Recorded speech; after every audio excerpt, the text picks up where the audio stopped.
मित्रों, आज संत कबीरदास के जीवन परिचय को आपको सुनाते हैं। कबीरदास 15वीं शताब्दी के भारतीय रहस्यवादी कवि और संत थे। वे हिंदी साहित्य के भक्तिकालीन युग में ज्ञानश्री निर्गुण शाखा की काव्य धारा के प्रवर्तक थे। इनकी रचनाओं में हिंदी प्रदेश के भक्ति आंदोलन को गहरे स्तर तक प्रभावित किया गया। कबीरदास हिंदू धर्म और इस्लाम धर्म के समान रूप से आलोचक थे। उन्होंने यज्ञोपवीत्र और खतना को बेमतलब करार दिया और इन जैसी धार्मिक प्रथाओं की सख्त आलोचना की। इनके जीवन काल के दौरान हिंदू तथा मुसलमान दोनों ने उन्हें अपने विचार के लिए डराया धमकाया। कबीरदास के जन्म के संबंध में अनेक कथाएं प्रचलित हैं। विद्वानों में कबीर के माता पिता के विषय में एक राय निश्चित नहीं है कि कबीर नीमा और नीरू की वास्तविक संतान थे या नीरू ने केवल इनका पालन पोषण ही किया था।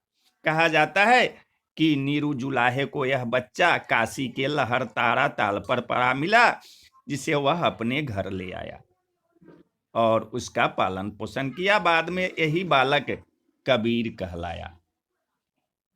और कुछ लोगों का कहना है कि काशी की एक विधवा ब्राह्मणी के गर्भ से पैदा हुए थे, जिसको भूल से रामानंद जी ने पुत्रवती होने का आशीर्वाद दिया था।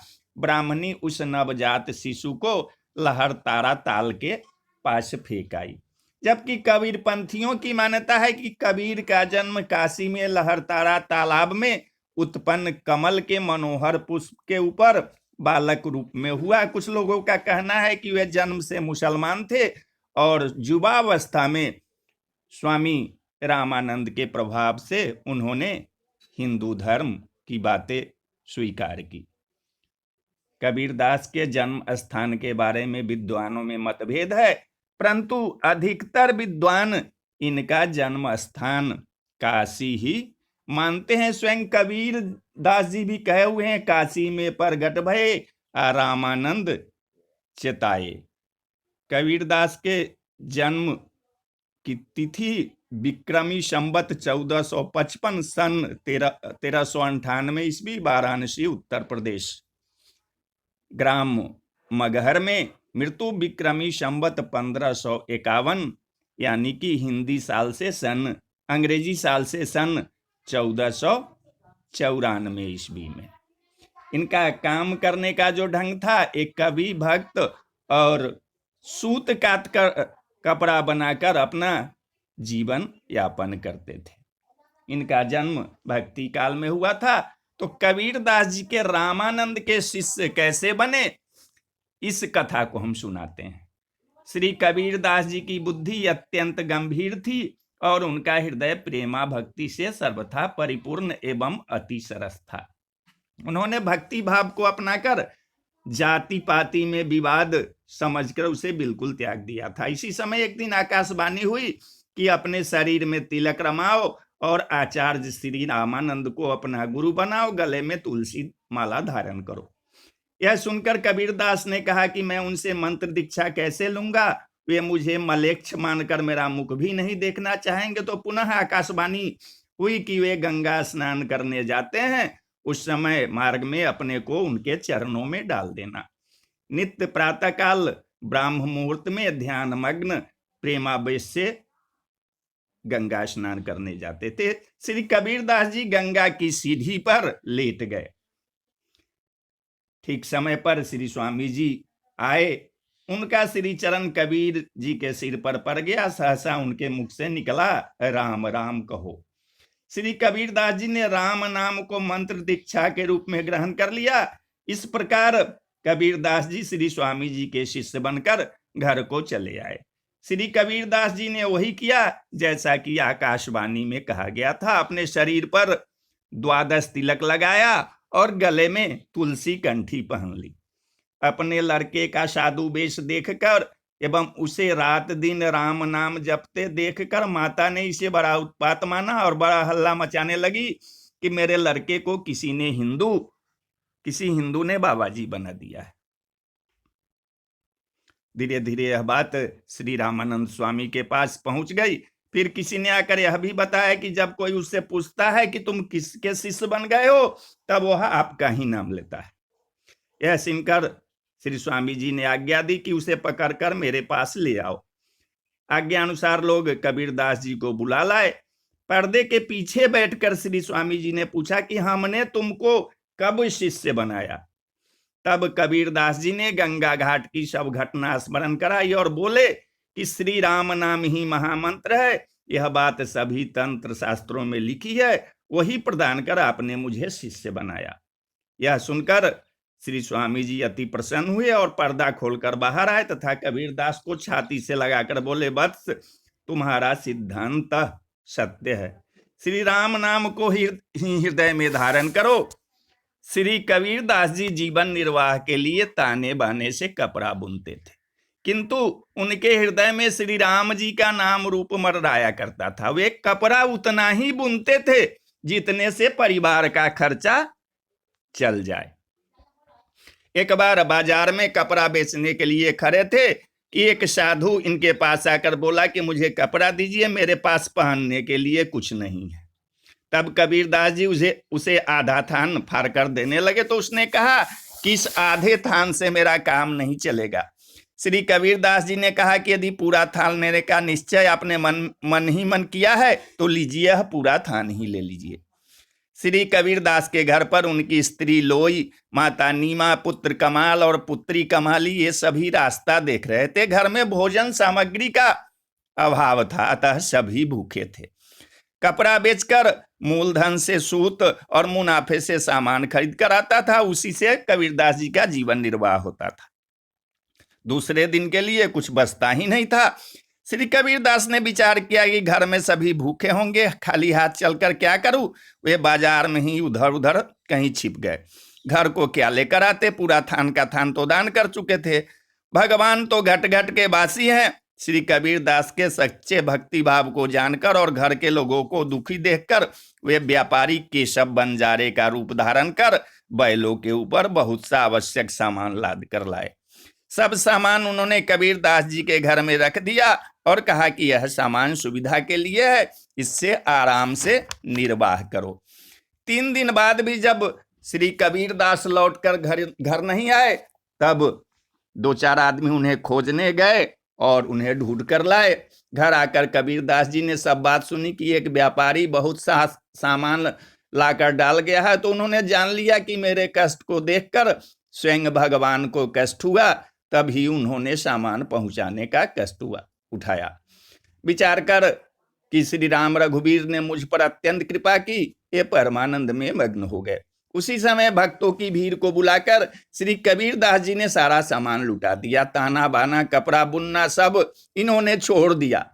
हृदय में आनंद की बाढ़ आ गई। यह सुनकर ब्राह्मणों का धैर्य छूट गया। वे क्रोधित होकर दौड़ते हुए कबीरदास जी के यहाँ आए और बोले कि क्यों रे जुलाहे, तूने इतना धन पाया और हम लोगों को नहीं बुलाया। शूद्रों को बुलाकर सब धन उन्हें दे दिया, या तो हमें भी धन दो, नहीं तो यहाँ गांव से तुम बाहर चले जाओ। श्री कबीरदास जी ने कहा कि अब मेरे घर में तो कुछ भी नहीं है, आप लोग घर में घुस कर देख लीजिए। यदि आप नहीं मानते हैं तो ही बैठे मैं मंडी में जाता हूँ, कुछ मिलेगा तो लाकर दे दूंगा। यह कहकर श्री कबीरदास जी ने बड़ी कठिनाई से अपना पीछा छुड़ाया और मंडी में जाकर छिप गए। इस प्रकार उन्होंने संकट को टाला। उसी समय भगवान श्री कबीरदास जी का रूप धारण करके आए और बहुत सा धन लाए। उन्होंने आदर पूर्वक ब्राह्मणों को धन देकर उनका समाधान किया। वे लोग धन लेकर बड़े सुखी हुए और इस प्रकार भगवान ने अपने भक्त की उज्जवल कीर्ति को संपूर्ण जगत में प्रकाशित किया। कबीरदास के जीवन के कुछ चमत्कार कि ब्राह्मणों को संतुष्ट करके भगवान ने ब्राह्मण का रूप धारण किया और वहां पहुंचे जहां कबीरदास जी छिपकर बैठे थे। भगवान ने श्री कबीरदास जी से कहा कि तू यहाँ पर पड़ा हुआ भूखों क्यों मरता है। श्री कबीरदास जी के घर पर जा, जो कोई भी वहां जाता है उसे वे 2.5 सेर अन्न देते हैं, इसलिए अब तू देर मत कर, वही चला जा, जल्दी से जा। श्री कबीरदास जी घर को आए और सब समाचार देख सुनकर प्रेमानंद में पूर्ण रूप से मग्न हो गए।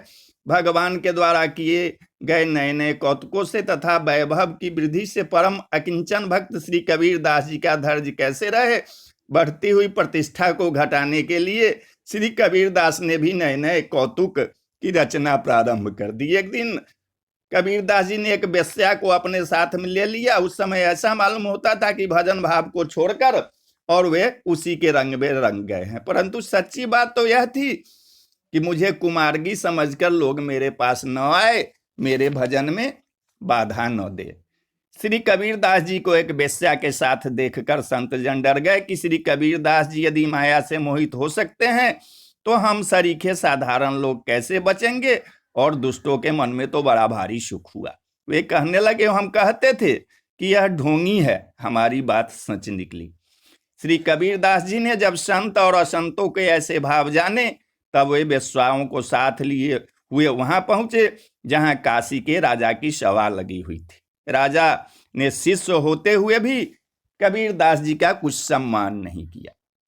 फिर भी ये यहाँ बैठ गए और मानसी भाव से श्री जगन्नाथ भगवान का ध्यान करने लगे। थोड़ी देर बाद इन्होंने उठकर वही अपने पात्र से जल गिरा दिया। यह देखकर राजा के मन में कुछ चिंता हुई और उसने पूछा कि आपने यह क्या किया, जल क्यों गिराया। श्री कबीर दास जी ने कहा कि श्री जगन्नाथपुरी में श्री जगन्नाथ जी का रसोईया भोग का थाल मंदिर में लिए जा रहा था, उसका पैर जलने वाला था, इसलिए आग को बुझाकर मैंने उसकी रक्षा की। यह सुनकर सभी को बड़ा आश्चर्य हुआ। राजा ने इसकी जांच के लिए आदमी भेजे। उन्होंने लौटकर समाचार दिया कि श्री कबीर दास जी की बात सत्य है, बिल्कुल सत्य है। राजा ने मन में अपना अपराध मानकर रानी से कहा कि श्री कबीर दास जी की यह बात तो सत्य निकली। राज्यसभा में कृपा करके पधारे, मैंने उनका अपमान किया, इसलिए मेरे मन में बड़ा भारी दुख है। इस अपराध से बचने के लिए मैं कौन सा उपाय करूं। रानी ने कहा कि उन्हीं की शरण में जाने से काम बनेगा। तब राजा ने घास का एक बड़ा भारी बोझ सिर पर रख लिया और गले में कुल्हाड़ी बांध ली। इस प्रकार भाव में भीगा हुआ राजा रानी को साथ में लेकर श्री कबीर दास जी की शरण में चला। राजा रानी लोक लज्जा का सर्वथा परित्याग कर दिया था। दोनों बाजार से होकर निकले। हमने बड़ा अनुचित कार्य किया है, ऐसा सोच सोचकर उनके शरीर क्षण प्रति क्षण क्षीण हो रहे थे। श्री कबीर दास जी ने दूर से राजा को आते देखा तो अत्यंत व्याकुल हो गए। वे उठकर राजा के पास आए और उन्होंने घास का बोझ उतरवा दिया, गले से कुल्हाड़ी खुलवा दी। राजा रानी के भाव से श्री कबीर दास जी अत्यंत संतुष्ट हो गए। मैं तुम्हारे ऊपर रुष्ट नहीं हूं, ऐसा कहते हुए उन्होंने उपदेश देकर उन्हें आनंदित किया। भगवान का कबीर दास जी को दर्शन देना। श्री कबीर दास जी को मोहित करने के लिए स्वर्गलोक से एक अप्सरा सुंदर वेशभूषा बनाकर आई, लेकिन उनके हृदय में दृढ़ भक्ति भाव को देखकर वह वापस चली गई, क्योंकि उसकी लाग नहीं लगी। श्री कबीर दास जी के सम्मुख आकर भगवान ने अपना चतुर्भुज रूप प्रकट कर दिया। उसका दर्शन करके इनके नेत्र सफल हो गए। ऐसे परम सौभाग्यशाली संत कबीर दास जी थे। भगवान ने अपना कर कमल इनके मस्तक पर रखकर कहा, तुम धन्य हो, तुम्हारी बुद्धि मेरे नाम रूपादि में पग गई है। अपनी इच्छा अनुसार जब तक चाहो इस मर्तलोक में रहो और मेरे गुणों का गान करो। उसके बाद अपने इस शरीर के सहित मेरे परमधाम बैकुंठ में चले आना। मगहर में जाकर कबीर दास जी ने भगवत भक्ति का प्रताप दिखाया, भक्ति का प्रचार किया। अंत समय में इन्होंने बहुत से पुष्प मंगाए, उन्हें बिछाकर लेट गए और भगवान से जा मिले। तो बोलिए जय श्री राम, जय श्री राम।